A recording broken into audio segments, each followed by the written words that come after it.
நிவின் என்ன பண்ணுறாரு, குமரன் கிட்ட வந்து கேட்டு கன்ஃபார்ம் பண்ணிக்கிறாரு. இந்த மாரி வந்து காசு தொலைஞ்சு போன விஷயத்த அத கேட்டு அதிர்ச்சி அடைகிறாரு. அப்போ வந்து விஜய் சொன்னதெல்லாம் உண்மைதான். அப்போ காசு தொலைஞ்சு தான் போச்சு. அதுக்காக தான் வந்து இந்த மாரி முடிவு எடுத்திருக்கா அப்படின்னு சொல்லிட்டு முடிவு பண்றாரு நம்ம காவேரிய. அதனால காவேரி கிட்ட போய் இத பத்தி நல்லா கேட்கணும் அப்படின்னு சொல்லிட்டு காவேரி பார்க்க வராரு. காவேரி வந்து என்ன மீட் பண்ணாதீங்கன்னு ஏற்கனவே சொல்லியிருந்தேன். எதுக்காக மறுபடியும் என்ன கூப்பிடுறீங்க அப்படின்னு சொல்லி கேட்டோனே, இல்ல காவேரி உன்கிட்ட ஒரு ரொம்ப முக்கியமான விஷயம் பத்தி பேசணும் அப்படின்றாரு.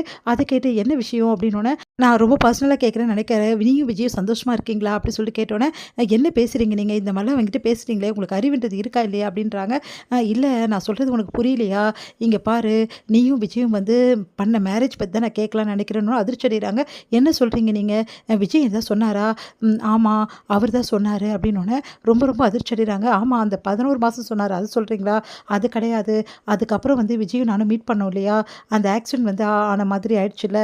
அப்போ வந்து என் ஃப்ரெண்ட் இடிச்சிட்டார்ல, அந்த டைம்ல தான் விஜய் வந்து சொன்னாரு. என்ன சொன்னாரு அப்படின்னோனே, நடந்த விஷயத்த எல்லாத்தையுமே வந்து சொல்றாரு. இந்த மாரி அவர் சொல்றாரு, இங்க பாருங்க அவர் சொல்றதெல்லாம் நம்பாதீங்க. அதெல்லாம் ஒண்ணும் கிடையாது. இல்ல காவேரி, நான் நம்புறத பத்தி ஒண்ணுமே பிரச்சனை இல்ல. ஆனா 100% நான் சொல்றேன். விஜய் சொன்னதெல்லாம் உண்மைதான். அது எனக்கே தெரியும். உண்மைய சொல்லு காவேரின்னோனே, காவேரி என்ன பண்றதுன்னு தெரியாம தவிக்கிறாங்க. உடனே வந்து நான் கேட்டுட்டேன். உனக்கு பணம் தொலைஞ்சு போனது உண்மைதான். அந்த விஷயத்தையும் நான் கிளாரிஃபிகேஷன் பண்ணிட்டேன். யார்கிட்டன்னு கேட்குறியா? எல்லாம் உங்க மாமா கிட்ட தான். நான் வந்து குமரன் அண்ணன்கிட்டயும் கேட்டுட்டேன். அவரும் சொல்லிட்டாரு. ஆமா, பணம் தொலைஞ்சு போச்சுன்னு அவரும் விஷயத்த சொல்லிட்டாரு. அதனால எல்லா விஷயமும் எனக்கு கன்ஃபார்ம் ஆயிடுச்சு. நீ பணத்துக்காக தான் விஜய கல்யாணம் பண்ணுற விஷயமும் எனக்கு கன்ஃபார்ம் ஆயிடுச்சு. எதுக்காக அவர் இப்படி பண்ண? பணம் வேணும்னா என்கிட்ட கேட்டுருக்கலாம்ல. அத விட்டுட்டு எதுக்காக வந்து விஜய போய் கல்யாணம் பண்ற? இங்க பாருங்க, உங்ககிட்ட எதுக்காக நான் கேட்கணும் அப்படின்னோனே, என்ன காவேரி இப்படி பேசுற? ஆமாங்க, உங்களுக்கு எனக்கு என்ன சம்மந்தம்? எதுக்காக நான் உங்கள கேட்கணும்? சரி, நீ சொல்றது கரெக்ட் தான். அப்ப நீங்க எனக்கு மேரேஜ் ஆயிடுச்சுன்னு நினைச்சிட்டு இருந்திருக்க. அதனால தான் கேட்கல. அதுவும் எனக்கு புரியுது தான். இங்க பாருங்க, உங்களுக்கு மேரேஜ் ஆச்சு, ஆவல. அதெல்லாம் எனக்கு தேவையில்லாத விஷயம். நான் ஏங்க உங்ககிட்ட கேட்கணும்? நான் உங்ககிட்ட கேட்க வேண்டிய அவசியமே எனக்கு கிடையாது. எனக்கு என்ன தோணுச்சோ அதுதான் நான் செஞ்சேன். புரியுதா? நான் விஜய கல்யாணம் பண்ணேன். அவர்கிட்ட கான்ட்ராக்ட் போட்டேன். எல்லாமே அவருக்கும் எனக்கும் உள்ள விஷயம். இத நீங்க ஏன் தலையிடுறீங்க? எனக்கு ஒண்ணும் புரியலங்க. அவரு உங்ககிட்ட சொல்லியிருக்காருன்னா, அவர்கிட்ட கேளுங்க. அத விட்டுட்டு என்கிட்ட எதுக்கு கேட்குறீங்க?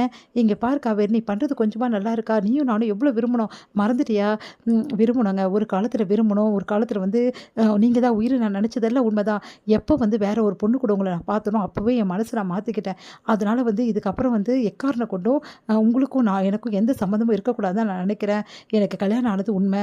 அது வந்து எந்த பொய்யும் கிடையாது. கல்யாணம் ஆயிடுச்சு. என் லைஃப்ப நான் பார்த்துக்கிறேன்.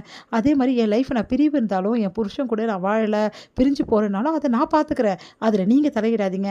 நீங்க என்ன நினைச்சிட்டு இருக்கீங்க? நான் விஜய் கூட வந்து பிரிஞ்சுட்டேன்னா, உங்கள வந்து மறுபடியும் வந்து நீங்களும் நானும் ஒண்ணா சேர்ந்துருவோம்னு நினைச்சிட்டு இருக்கீங்களா? அது என் உயிர் இருக்க வரைக்கும் நடக்கவே நடக்காது. புரியுதா? நீங்களும் நானும் கடைசி வரைக்கும் ஒண்ணாவே சேருவோம். என்ன காவேரி இப்படிலாம் பேசுற? அப்படிலாம் பேசாத காவேரி. பின்ன வேற என்ன பேச சொல்றீங்க? முதல்ல நீங்க என்கிட்ட இது மாரி பேசுறதே தப்பு. எனக்கு வந்து கல்யாணம் ஆயிடுச்சுன்னு உங்களுக்கு நல்லா தெரியும். என் வீட்டுக்காரர் ஏதோ ஒண்ணு தெரியாம சொல்லிட்டாரு. அதுக்காக அவர்கிட்ட கேட்காம என்கிட்ட வந்து இப்படி பேசுறீங்க. அதுவும் என் வாழ்க்கைய டிசைட் பண்ண நீங்க யார் முதல்ல?